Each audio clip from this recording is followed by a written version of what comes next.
bouger aujourd'hui? Non. Tu veux pas t'inscrire à un sport? À quoi? Un sport? Non, ça va. Du tennis? Non. Gym? Ah ouais? C'est vrai? Bah non. Faut que tu bouges là. Quoi? Quoi? Et la natation? Dans l'eau? Bah ouais, dans l'eau. Bah non. Oh, je sais, le hula hoop. C'est chiant. Non. Non. Vous n'allez pas vous décourager. Faire bouger les ados, c'est pas évident, mais les encourager, c'est important. Des idées pour bouger plus sur mangerbouger.fr.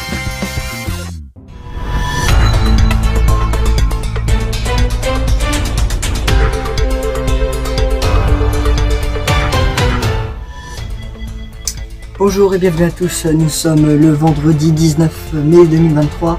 Voici les titres de votre journal. À la une, nous parlerons des changements dans les écoles maternelles à Marseille. Nous parlerons également de Jean Lassalle dans une émission de M6. Et nous parlerons dans une de vos questions. Peut-on mettre la musique fort dans les oreilles ?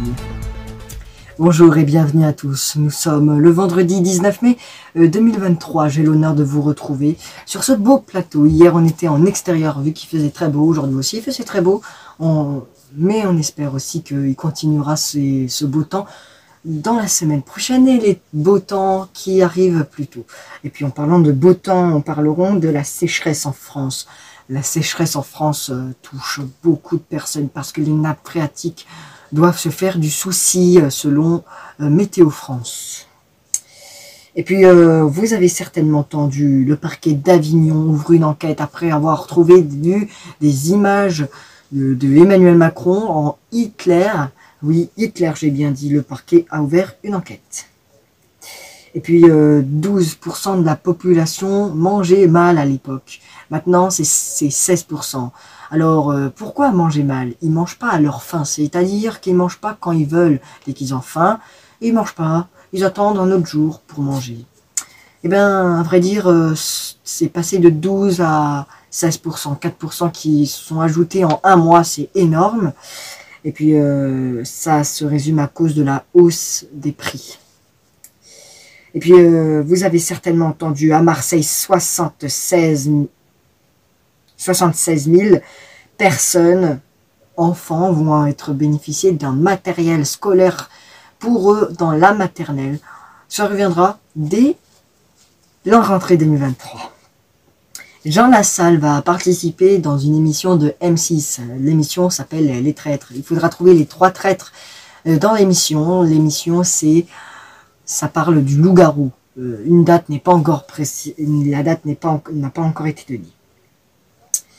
Et puis la première ministre dénonce ce qui se passe dans l'Assemblée nationale et dit que c'est complètement ridicule de encore discuter de cette réforme des retraites. Alors, vous nous avez posé la question dans un des mails. Peut-on mettre la musique forte? Bien non, dans les oreilles, si tu mets la musique trop forte, tu n'entendras pas très bien. Même après, tu manqueras un peu de l'oreille, c'est-à-dire que tu n'entendras pas bien ce que je te dis. Voilà. Ben, peut-on mettre la musique très fort dans l'oreille? On te dit que tu peux, mais ne vaut mieux pas le faire. Voici un jour une question répond à votre question. Tes oreilles sont des outils ultra performants et précis. Hélas, l'audition, la capacité à entendre des sons, est fragile. Elle peut être endommagée. Il faut dire qu'il y a des centaines d'années, notre audition n'avait que le doux bruit de la nature à entendre.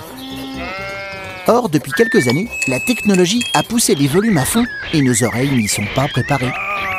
Pourquoi peut-on perdre de l'audition? Dans l'oreille, il y a environ 15 000 cellules capables de transmettre les sons extérieurs à ton cerveau. Ces cellules sont fragiles et si elles sont exposées à un son trop violent, elles sont détruites. Le problème, c'est que ces cellules ne se renouvellent pas, comme les cellules de ta peau après une égratignure. Du coup, à chaque cellule perdue, c'est un peu d'audition que tu perds. Il y a aussi une usure naturelle. Les adolescents sont capables d'entendre des sons que les adultes n'entendent plus, et les personnes âgées entendent souvent mal. Mais des bruits trop forts, comme un concert, un marteau-piqueur ou un casque avec la musique à fond, vont accélérer cette usure. Il faut limiter le volume. Par exemple, si ton voisin de bus entend sans difficulté la musique de ton casque, c'est un problème. Mais aussi la durée. Au-delà de 20 heures par semaine d'écoute de musique au casque, ton audition se fatigue. Ainsi, les mélomanes, ceux qui aiment la musique, ne l'écoutent pas trop fort. Pour préserver leur audition, et mieux entendre les nuances de la mélodie. Voilà, dans le bus, mets pas le son trop fort dans tes oreilles, comme ça les gens n'entendront pas ce que t'écoutes. Mais ne mets pas quand même le son très fort pour pas te gâcher tes oreilles. Déjà très jeune, vaut mieux pas gâcher ses oreilles. Nous, on se retrouve dès demain à 8h25. Ce sera sous San Julien pour votre matinale. Mais moi, j'aurai l'honneur de vous retrouver, bien sûr, pas demain, mais bien sûr, dimanche pour votre matinale d'information spéciale. Je vous remercie de votre fidélité. À très vite sur Girafland.